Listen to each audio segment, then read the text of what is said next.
اعوذ باللہ من الشیطان الرجیم، پناہ مانگتا ہوں میں اللہ کی شیطان مردود سے۔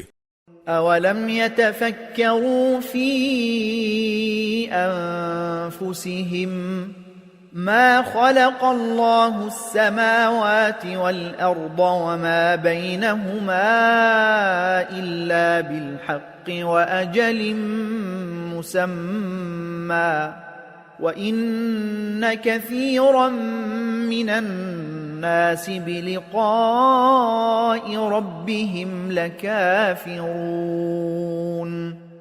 بھلا کیا انہوں نے اپنے دلوں میں غور نہیں کیا؟ اللہ نے آسمانوں اور زمین کو اور ان کے درمیان پائی جانے والی چیزوں کو بغیر کسی برحق مقصد کے اور کوئی میعاد مقرر کیے بغیر پیدا نہیں کر دیا، اور بہت سے لوگ ہیں کہ اپنے پروردگار سے جا ملنے کے منکر ہیں۔